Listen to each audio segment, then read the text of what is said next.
Hello बच्चों, आज के इस वीडियो में 2025 का गणित का पेपर आपको रिपीट करना है क्योंकि इन सभी क्वेश्चन को अगर आप लगा लेते हैं तो मान के चलिए कि आपका 30 से 40% क्वेश्चन इसी पेपर से मिलते जुलते आ जाते हैं। तो इसलिए प्रीवियस ईयर क्वेश्चन आप लोग पहले लगा लीजिए। जितना आपका प्रैक्टिस रहेगा उतना ही अच्छा पेपर आप लोग कर पाएंगे।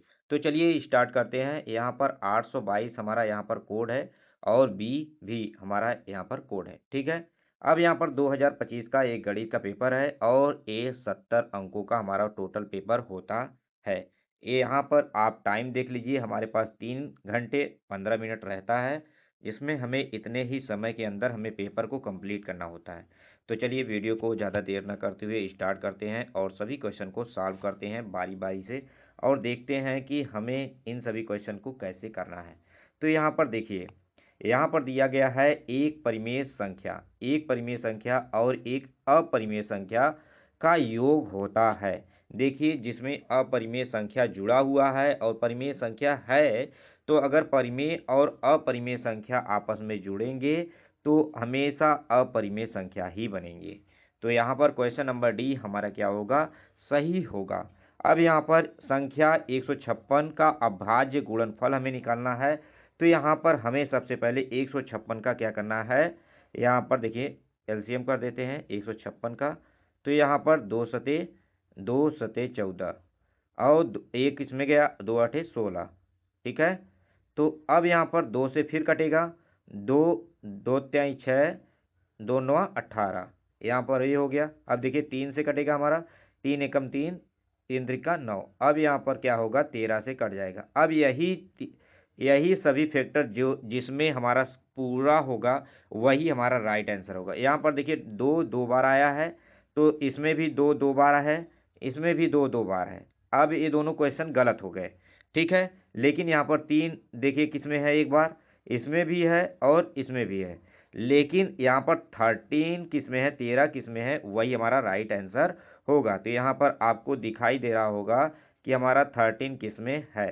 तो यहाँ पर देखिए ए वाला हमारा राइट आंसर हो जाएगा, बी हमारा क्या होगा, सही होगा। ये हमारा क्वेश्चन सही होगा, बी वाला हमारा राइट हो जाएगा। तो इस तरह से हमें देख लेना है कि इसका अभाज्य गुणनफल कौन सा होगा। अब यहीं पर देखा जाए तो इसका आंसर क्या होगा, तो यहाँ पर आपको आंसर निकालना होगा 3x प्लस 5। 3x क्या है, +5 है, और बटे 3x minus 5 is equal to 7/3 है। तो इसका मल्टीप्लाई इधर करो, इसका मल्टीप्लाई इधर करो। ठीक है। तो जब इसका मल्टीप्लाई आप इधर करके सॉल्व करोगे, x बटे वाई का मान आपको निकालना है। जो x बटे वाई का मान आपका जो आएगा, क्या आएगा आपका 25/16 आ जाएगा। अगर ये आंसर आ जाएगा तो आपका यहाँ पर राइट आंसर हो जाएगा। तो हमारा ए वाला क्या होगा, सही हो जाएगा, 25/6। ठीक है, 25/6 हमारा आंसर अगर आ गया तो ये हमारा क्या हो जाएगा, क्वेश्चन राइट हो जाएगा। अब यहीं पर कहा जाए कि विविधकर निकालिए, विविधकर कैसे निकलेगा, तो यहाँ पर विविधकर बहुत आसान तरीके से निकलेगा। ठीक है।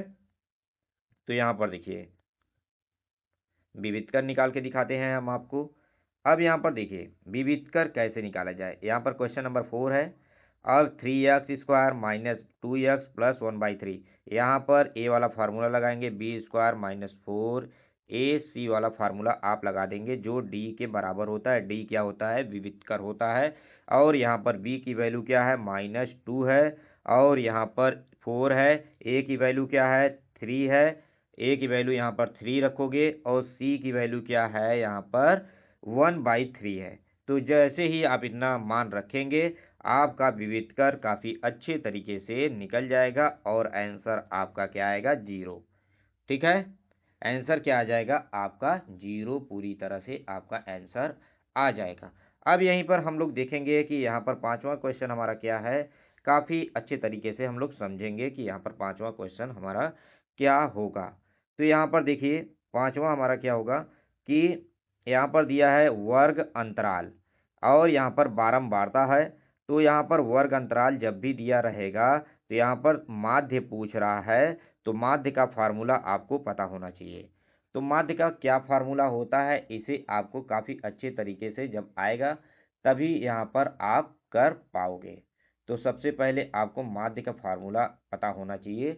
क्या होता है, माध्य इज इक्वल टू क्या होगा, माध्य इज इक्वल टू क्या होगा, यहाँ पर समेसन क्या होता है, समेसन एफ, देखिए एफ एक्स बटे एफ होता है। एफ हमारा यहाँ पर बारंबारता होता है और समेसन एफ एक्स क्या होता है, इनका जो है अंतराल, वर्ग अंतराल है, 2 और 4 को जोड़कर 2 से भाग देने पर हमारा क्या निकल जाएगा, सभी पार्ट को हम जोड़ेंगे तो समेसन एफ एक्स निकलेगा। इसका मतलब क्या हो जाएगा, हमारा एफ एक्स जैसे निकलेगा तो समेसन एफ एक्स करेंगे तो सभी को एक साथ ऐड कर लेंगे, ठीक है। तो हमारा क्वेश्चन का आंसर क्या आ जाएगा, 7.3 हमारा आंसर आ जाएगा। सिर्फ आपको इस फार्मूले में रख देना है, ठीक है। अगर कोई भी क्वेश्चन आपको नहीं समझ में आएगा तो आपको अगर पूरा सल्यूशन चाहिए तो आप कमेंट करिएगा, मैं आपको पूरा सल्यूशन प्रोवाइड करूंगा जिससे कि आप लोग काफ़ी अच्छे से कर पाएँ और आपको अच्छे से समझ में आ जाएगा। तो इस तरह से हमें क्या करना है, क्वेश्चन को करते रहना है जिससे हमें घबराना नहीं है एग्जाम में। एग्जाम कोई तोफ नहीं होता है प्यारे बच्चों, क्योंकि जितना आप पेशेंस रखोगे उतना ही अच्छा एग्जाम आपका जाएगा। जहाँ पर ओवर रिएक्ट करने लगोगे तो ऐसा होने लगता है, सर में दर्द होने लगेगा, आपका एग्जाम जो अच्छा होने वाला रहेगा वो भी बुरा हो जाता है।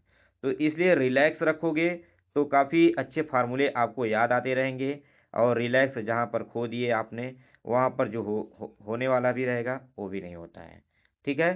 तो अब यहाँ पर हमारा 6 वाला दिया गया है, तो 6 वाला भी यहाँ पर देख लीजिए कि 6 वाला क्या दिया गया है और यहाँ पर काफ़ी अच्छे से समझ लेते हैं। यहाँ पर देखिए त्रिभुज, यहाँ पर 6 वाला त्रिभुज ए बी सी में डी ई और बी सी। अब देखिए डी ई ए वाला है और बी सी का इस प्रकार है कि ए डी का मान दिया गया है, ए डी वाला मान दिया गया है और डी बी का मान दिया गया है, इधर का मान दिया गया है 3 सेंटीमीटर और ए और ई इधर का भी मान दे दिया गया। ए सी की माप हमें क्या करना है, निकालना है कि ए सी कितना होगा।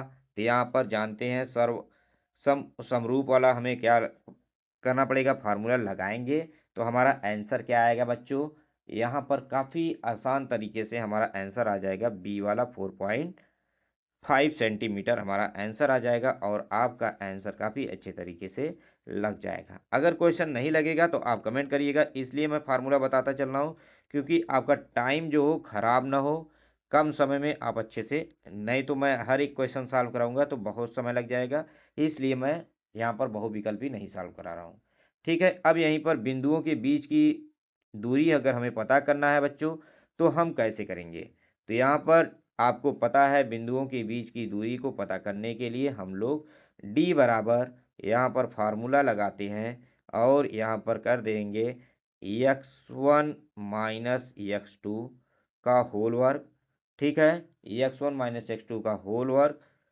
ठीक है। अब यहीं पर प्लस y1 माइनस y2 का होल वर्ग, ठीक है, क्या करेंगे, होल वर्ग कर देंगे। होल वर्ग जैसे करेंगे यहाँ पर ए फर्स्ट वाला हमारा x1 हो जाएगा, दूसरा वाला x2 हो जाएगा, फिर y1 हो जाएगा, y2 हो जाएगा। जैसे आप इसमें मान रखेंगे तो आपका आंसर काफ़ी अच्छे तरीके से आपको दिखाई देने लगेगा।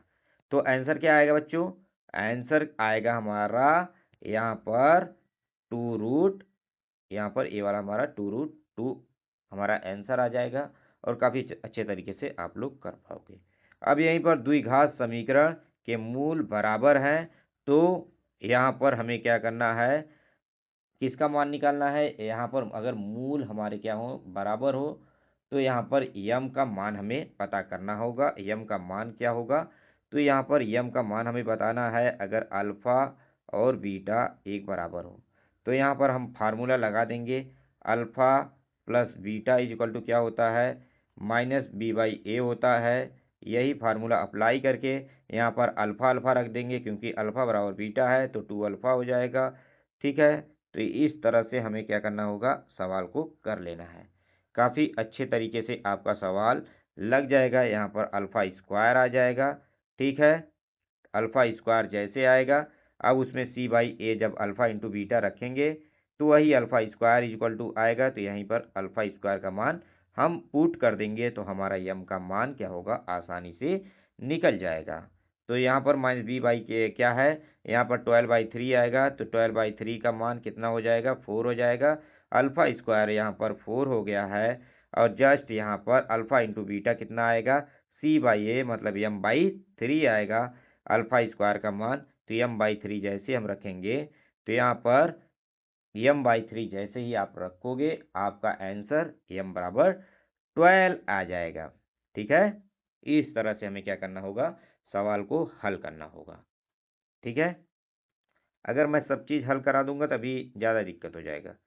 ठीक है, यहाँ पर टाइम आपका ज़्यादा चला जाएगा। हिंट दे दे रहा हूँ, आप उसी से सॉल्व कर पाएंगे। नहीं हो रहा है तो कमेंट करिए।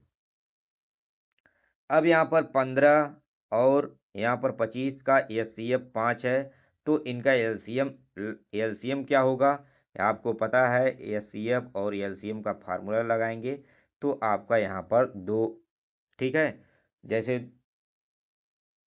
दो अंकों का गुणनफल बटे, अगर एचसीएफ लगाना, एचसीएफ निकालना, एलसीएम बराबर हो जाएगा बटे एचसीएफ। ठीक है, तो यही फार्मूला अगर आप लगाएंगे तो आपका आंसर काफ़ी अच्छे तरीके से, आपका एलसीएम क्या आ जाएगा, 75 हमारा आंसर आ जाएगा, और आपका आंसर यहाँ पर राइट हो जाएगा। अब यहाँ पर आपको पता है कि सार्वांतर कैसे निकालते हैं। सार्वांतर क्या होगा, इन दोनों के बीच का अंतर जो होता है वही हमारा क्या होता है, सार्वांतर होता है। ठीक है, इन दोनों के बीच का क्या अंतर होगा, पिछला वाला और यहाँ पर अगला वाला हमें देखना है। तो यहाँ पर देखिए, यहाँ पर 1 दिया गया है, 1 -3 क्या आएगा, -2 आएगा, तो यही हमारा सार्वांतर -2 हो जाएगा। तो हमारा ए वाला आंसर क्या होगा, राइट हो जाएगा। अब यहाँ पर देखिए, माध्यक का क्या पूछा गया है, माध्यक वर्ग होगा। माध्यक वर्ग होगा तो यहाँ पर इसे भी काफ़ी अच्छे तरीके से हमें लगाना होगा। हमारा माध्यक वर्ग क्या होगा, ए वाला जो है हमारा माध्यक वर्ग, ए यहाँ पर हो जाएगा 15 से 20 वाला हो जाएगा। ठीक है, 15 से 20 वाला हमारा आंसर क्या होगा, डी वाला आंसर सही हो जाएगा, माध्यक वर्ग हमारा बन जाएगा। अब यहाँ पर देखते हैं बच्चों, अगर यहाँ पर 10a = 1 है तो 2 sin a × cos a = का मान क्या होगा।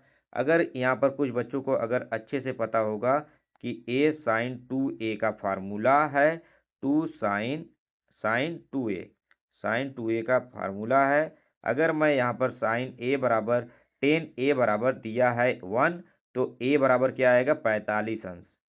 ठीक है, ए बराबर क्या आएगा, 45 डिग्री। बस यहाँ पर 45 डिग्री रख दोगे, 45 दूना 90, साइन 90 अंश का मान हमेशा क्या होता है बच्चों, 1 होता है। ठीक है, हमारा आंसर क्या हो जाएगा, सी वाला जो होगा सही होगा।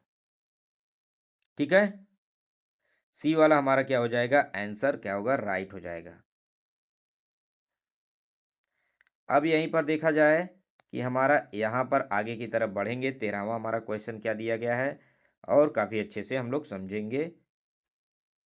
यहाँ पर देखिए, एक वृत्त के केंद्र से 25 सेंटीमीटर दूरी स्थित बिंदु Q, ठीक है, स्पर्श रेखा की लंबाई यहाँ पर दिया गया है 24 सेंटीमीटर। वृत्त की त्रिज्या हमें पता करना है, वृत्त के केंद्र से इसका दूरस्थ बिंदु है Q है, तो वहीं से ये स्पर्श रेखा की लंबाई इतनी है, तो वृत्त की त्रिज्या हमारी कितनी होगी।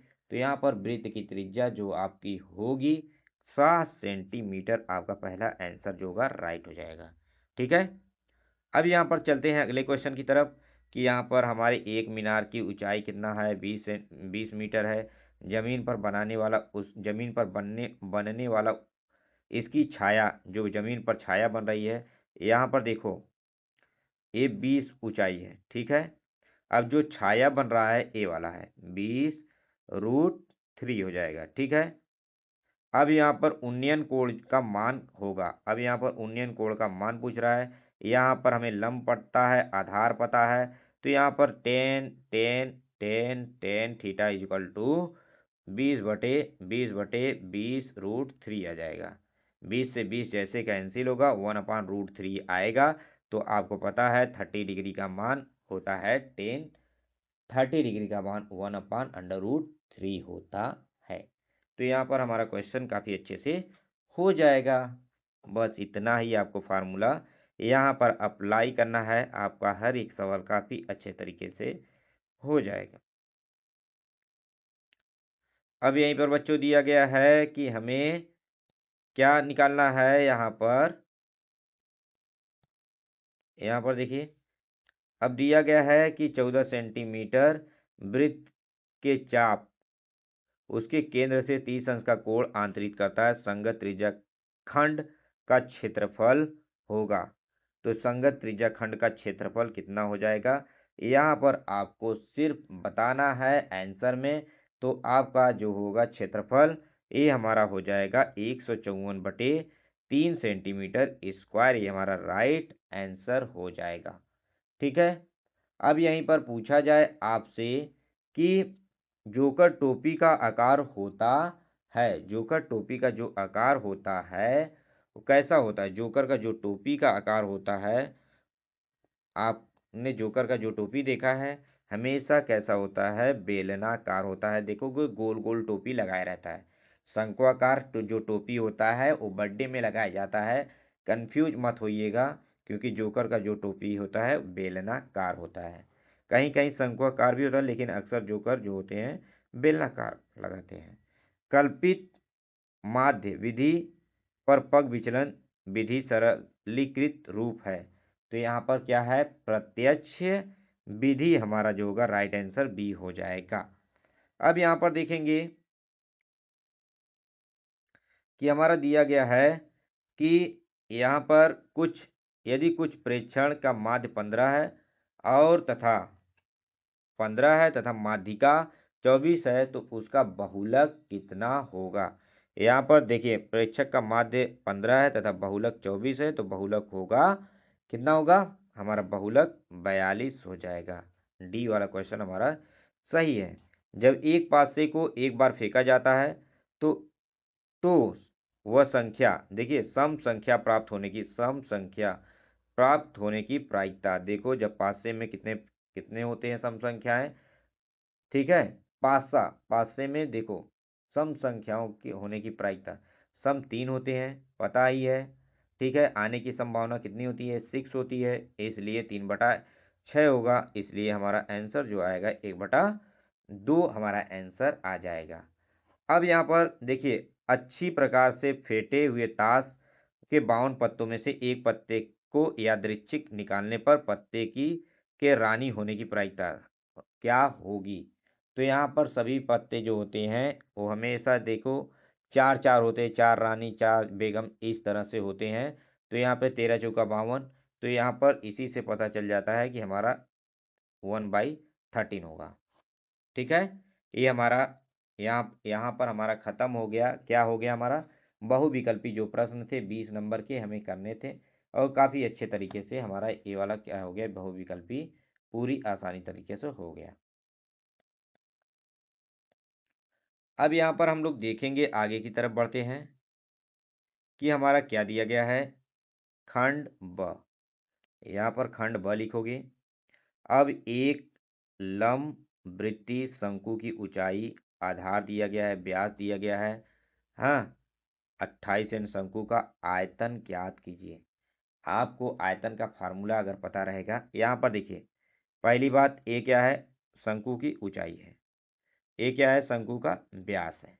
व्यास है तो हमें त्रिज्या पता करना पड़ेगा। व्यास का जो होता है आधा त्रिज्या होता है, तो अगर 28 है तो हमारा कितना हो जाएगा त्रिज्या, 14 सेंटीमीटर। ठीक है। और यहाँ पर ऊंचाई कितना है, यहाँ पर ऊंचाई 48 है। तो यही फार्मूला हम सिर्फ यहाँ पर रख देंगे, v बराबर क्या रखेंगे, 1/3 पाई आर स्क्वायर एच। सिर्फ आपको इसमें वैल्यू क्या करना है, पुट कर देना है, आपका आंसर आ जाएगा। ठीक है। आर का मान यहाँ पर कितना रखेंगे, 14 रखेंगे, तभी हमारा आंसर यहाँ पर आएगा। ठीक है, ये क्योंकि यहाँ पर व्यास दिया गया है ना कि त्रिज्या दिया गया है। अब यहाँ पर देखेंगे, आगे की तरफ बढ़ेंगे कि हमारा क्या दिया गया है। यहाँ पर देखिए बच्चों, अभाज्य गुणनखंड विधि द्वारा हमें यहाँ पर एच सी एफ ज्ञात करना है। अब हमने बताया है कि यहाँ पर इस तरह से 96 का निकाल लीजिएगा, इस तरह से 404 का निकाल लीजिएगा। अब इन दोनों में जो जो कॉमन रहेंगे वही हमारा क्या होगा, HCF होगा। कॉमन मतलब जो अंक दो इसमें भी हो और इसमें भी हो, उसी को हम उतार लेंगे। ठीक है, तो वही हमारा क्या होगा, अगर दो इसमें आया है तो दो, अगर इसमें आया है तो दो हमारा क्या हो जाएगा, HCF हो जाएगा। अगर 3 इसमें आया है और इसमें इसमें क्या आया है, 7 आया है, तो ये HCF नहीं होगा। ठीक है, HCF सिर्फ कॉमन वर्ड को लेकर चलते हैं। अब यहां पर देखिए हमारा दिया गया है, अब यहां पर दिया गया है कि बिंदु, अब यहां पर देखिए -1 7 और 4 - 3 को मिलाने वाला रेखाखंड जो होता है दो संबंधित 3 के अनुपात में विभाजित करने वाले बिंदु का निर्देशांक ज्ञात कीजिए। पहले देखो मेरे बच्चों, आप सबसे पहले एक लाइन बनाओ, इस तरह से लाइन बनाओगे। अब एक बिंदु यहाँ पर है, एक बिंदु यहाँ पर है, और एक बिंदु यहाँ पर मिलाने वाली जो रेखा होती है, और यहाँ पर काफ़ी अच्छे से समझेंगे इस बात को, मिलाने वाली जो रेखा होती है एक ए है, एक ए है। ठीक है, यही पहला वाला 2 है और दूसरा वाला 3 है। 2 और 3 रेखाएं जो है आपस में मिलती हैं, तो यहाँ पर एक बिंदु यक्स और वाई रहता है। ठीक है, यक्स वाई का ही मान हमें क्या करना है, पता करना है, और काफ़ी अच्छे से हम लोग पता कर लेंगे। तो यहाँ पर फार्मूला होता क्या है कि यहाँ पर देखिए यम और यन, पहले को हम यहाँ पर यम मान लेते हैं, दूसरे वाले को हम लोग यन मान लेते हैं। ठीक है, यम और यन, तो यहाँ पर फार्मूला आपका क्या लगेगा, यम x2 प्लस यन x1 बटे यम प्लस यन। सेम इसी तरीके से यहाँ x2 की जगह y के जब फंक्शन को आप निकालेंगे तो यहाँ पर क्या हो जाएगा, ax है, और यहीं पर अगर y का वैल्यू निकालेंगे तो यहाँ पर y2 कर दीजिएगा, यहाँ पर y2 कर दीजिएगा, यहाँ पर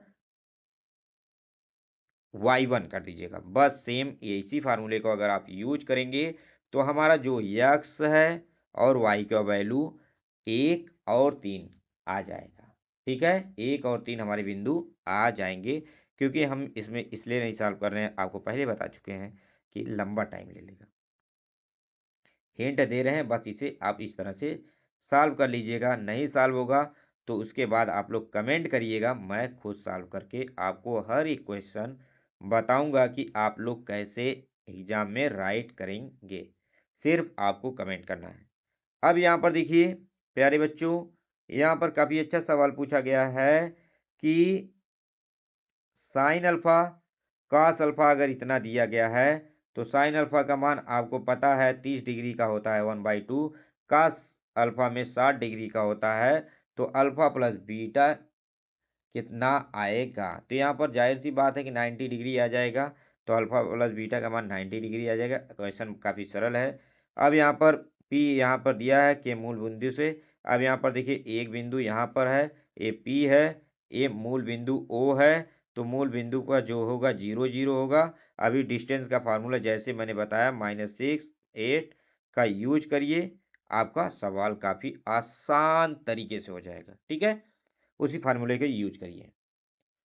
आपने यूज कर लिया तो काफ़ी आसान तरीके से, नहीं तो आप यहाँ पर 0 0 को छोड़ दीजिएगा, सिर्फ यहाँ पर x का स्क्वायर प्लस y का स्क्वायर कर देंगे, तो आपका आंसर जो आएगा 10 आ जाएगा। ठीक है, अब इसे बच्चों हमें LHS और RHS के फार्मूले से हमें क्या करना है, सॉल्व करना है। तो काफ़ी अच्छे तरीके से आप सॉल्व कर लेंगे। सिर्फ यहाँ पर क्या करेंगे, यहाँ पर आप साइन कार्ड को साइन और कास में बिल्कुल चेंज कर लीजिए, क्योंकि यहाँ पर हमें आंसर जो चाहिए कोशिक में चाहिए। ठीक है, तो इसे आप जैसे ही चेंज करेंगे आपका जो होगा आंसर यहाँ पर सॉल्व हो जाएगा, प्रश्न आपको काफ़ी अच्छे तरीके से हल हो जाएगा। हमें इस वाले से इस वाले को क्या करना है, प्रूव करना है। ठीक है, अब यहाँ पर आगे की तरफ बढ़ते हैं।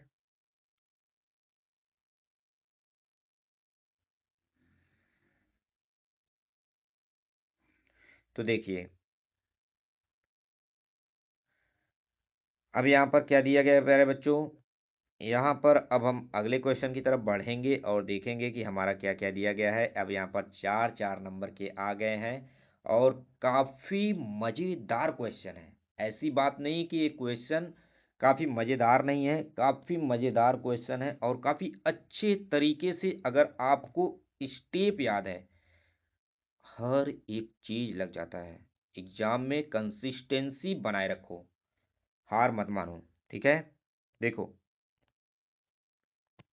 अब यहाँ पर 17वां पद, 10वें पद, देखो यहाँ पर दिया है किसी, अब देखो एपी का 17वां पद उसके 10वें पद से 7 अधिक है।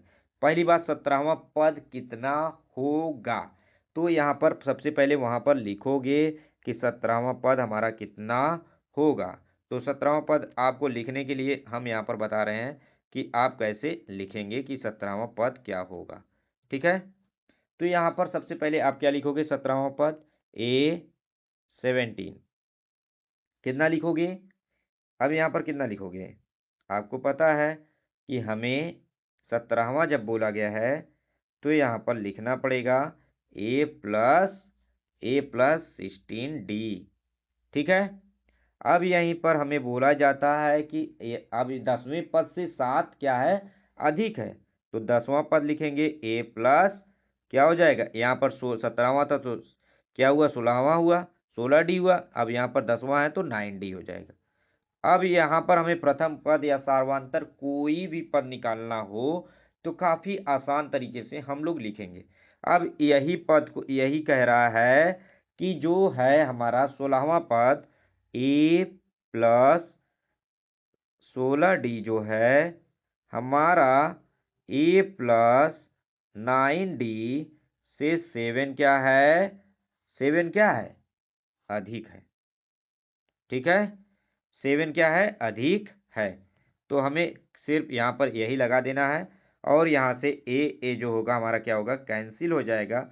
ए कैंसिल हो जाएगा से 16D, 9D बचेगा इधर, 9D इधर लेके आएंगे तो 16 में से 9 जाएगा तो 7 आएगा, 7D आएगा तो 7D इक्वल टू हमारा कितना आ जाएगा, 1 आ जाएगा। हमारा आंसर क्या होगा, सॉल्व हो जाएगा, ठीक है। हमारा आंसर काफी अच्छे तरीके से 1 आ जाएगा, हमारा सार्वधातुक जो होगा 1 आएगा, ठीक है। अब यहाँ पर क्वेश्चन हमें सॉल्व करना है, द्विघात समीकरण है हमारा बी वाला और हमें यहाँ पर 5 ही खंड करने हैं।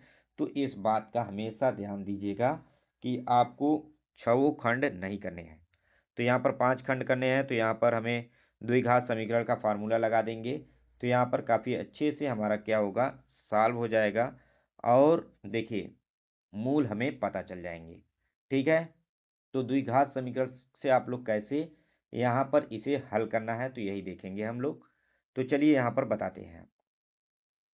जब भी द्विघात समीकरण से आपको सॉल्व करना हो तो आपको यहाँ पर x इज इक्वल टू, जब भी रूट वाला दिया हो आप रिस्क मत लीजिएगा, -b प्लस -b² -4ac, ठीक है। यहाँ पर -4ac वाला फार्मूला ऐड कर लीजिएगा बटे 2a। इस फार्मूले को अप्लाई जब करेंगे तो आपका आंसर काफ़ी अच्छे तरीके से आ जाएगा और यहाँ पर इसी फार्मूले को अप्लाई करके आप यहाँ पर आंसर ला सकते हो और आपका आंसर आएगा -√2 और क्या आ जाएगा, -5/√2 आ जाएगा, ठीक है। इसी से आप लोग सॉल्व कर लीजिए, ठीक है। मैथ कभी रॉन्ग नहीं आता, ठीक है। तो यहाँ पर इस तरह से आप लोग सॉल्व कर लीजिए इस फार्मूले को अप्लाई करके x इज इक्वल टू, लेकिन दो हमारे आंसर आएंगे क्योंकि प्लस माइनस, एक बार प्लस रखिएगा तो हो जाएगा, एक बार माइनस रखिएगा तब कर हो जाएगा, ठीक है। अब यहाँ पर हमारा क्या दिया गया है कि यहाँ पर दिया गया है कि हमें प्रूव करना है ए वाला क्वेश्चन, ग वाला आपको यहाँ पर ABC भुजा बनाना है, इस तरह से बनाना है और CA² बराबर क्या दिया गया है, यहाँ पर CA² CB इंटू CD। तो यहाँ पर समकोण त्रिभुज की समानता से हमें पता करना है CA/CB CD/CA इक्वल टू है, ठीक है। और यहाँ पर जैसे ही आप इसे अप्लाई करेंगे तो आपका क्या होगा, प्रूफ हो जाएगा। ठीक है, इन्हीं समरूपता के हिसाब से आपको प्रूफ करना है। क्वेश्चन ज़्यादा हार्ड नहीं है, सिर्फ आपको समझना है। ठीक है, इसी तरह से इन सभी क्वेश्चन को सॉल्व करना है। और यहाँ पर आवृत्ति के आंकड़ों का माध्यक निकालना है। तो काफ़ी अच्छे तरीके से आप लोग इन सभी क्वेश्चन को लगाइएगा। ठीक है, जो भी क्वेश्चन आपका फंस रहा है आप उन्हें बताइए, हम उन्हें सॉल्व करके आपको बताएंगे। तो अब यहाँ पर चलते हैं कि देखते हैं कि हमारा यहाँ पर प्रायिकता और रैखिकता दिया गया है। प्रायिकता कैसे सॉल्व होगा, यहाँ पर इस तरह के क्वेश्चन हमारे आए हुए हैं।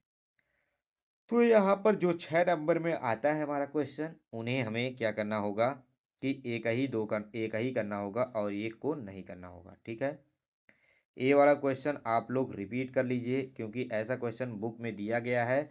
अब बुक से इस क्वेश्चन को पढ़ लीजिए, हर साल ये क्वेश्चन आता ही है। अब बुक से आप लोग रिपीट कर लेंगे, बुक में दिया गया है ये क्वेश्चन और बुक से आप लोग रिपीट कर लीजिए। या तो देखिए, हम एक बात बता दे रहे हैं, ये वाला पढ़ रहे हैं तो इस वाले को उतना पढ़ने की ज़रूरत नहीं होती है, लेकिन मैक्सिमम बार अगर अगर आपने अभी तक कवर नहीं किया है तो अगर ये वाला तैयार कर रहे हैं तो ये वाला मत तैयार करो। हाँ ठीक है, देखो अगर आपको एग्जाम में पास होना है तो इस तरह से ट्रिक अपनाना। कुछ चीज़ें होती हैं, अगर ए दिया तो ए नहीं दिया, ठीक है, अथवा में देता है। ठीक है, दो हमें ऑप्शन मिल जाते हैं, इसलिए मैं कह रहा हूँ। अब यहाँ पर देखिए, ए वाला हमेशा ऊंचाई दूरी से एक सवाल आपका चौथा कंफर्म होता है कि एक सवाल देगा ही। तो भूमि वाला ये बार बार रिपीट करता है, इस क्वेश्चन को हमेशा याद रखिए कि ये क्वेश्चन बार बार रिपीट करता है। भूमि के बिंदु से भूमि यहाँ है 20 मीटर ऊंचे भवन के शिखर पर लगी। अब यहाँ पर 20 मीटर जब ऊंचा भवन हमारा हो जाएगा, उस शिखर पर लगी एक मीनार के तल पर से क्या क्या है। ठीक है, कोण क्रमशः 45 और 60 अंश है। तो इस तरह से हमें क्या करना है, सवाल को लगाना है। इन सभी सवाल को एक क्वेश्चन दिया गया है, इसे भी आप लोग रिपीट कर लीजिएगा। ठीक है, एग्जाम्पल हमेशा दोहराते रहिए, एग्जाम्पल ही सबसे ज़्यादा पूछे जाते हैं। अगर आप एनसीईआरटी के सभी एग्जाम्पल लगा लेते हैं, जो क्वेश्चन नहीं समझ में आ रहा हो मेरे भाई, आप कमेंट करिए, सिर्फ आपको कमेंट करना है। मैं सारे क्वेश्चन को आपका आंसर काफ़ी अच्छे तरीके से आपको बताऊंगा। अगर आपसे क्वेश्चन नहीं सॉल्व हो रहे हैं तो सिर्फ आपको यहाँ पर कमेंट करना है कि हमसे एक क्वेश्चन नहीं हो रहा है। उसके बाद आप कहिएगा नहीं सॉल्व करके बताऊंगा तो कहिएगा भाई। आप लोग सिर्फ सभी क्वेश्चन पर ध्यान दीजिए और बेलन वाले पर पक्का एक बेलन वाला सवाल लगा के रखिए। बेलन लगा लीजिए या तो शंकु वाला सवाल एक लगा के रखिए, फार्मूला याद करके रखिए। खाली सिर्फ फार्मूले में रखना होता है, फार्मूला अगर आपको याद है तो काफ़ी अच्छे तरीके से हमारा सवाल जो है लग जाएगा। ठीक है, अगर फार्मूला नहीं याद रहेगा तो कोई भी सवाल इसे नहीं लगा सकता, चाहे कुछ भी कर ले। ठीक है, यहाँ पर हमारा जो है वीडियो क्या होगा, एंड हो सकता है। और यहाँ पर हमने देखिए वही है क्वेश्चन, तो इसलिए यहाँ पर हमने जो भी बताया है बच्चों, जो भी क्वेश्चन नहीं आ रहा है आप लोग कमेंट करिए। मैं हर एक क्वेश्चन को डिटेल्स में अलग से पेज पर आपको बताऊंगा कि ये वाला क्वेश्चन ऐसे होगा। अगर वीडियो अच्छा लगा हो तो प्लीज़ लाइक करिएगा, चैनल को सब्सक्राइब करना मत भूलिएगा। Thank you for watching.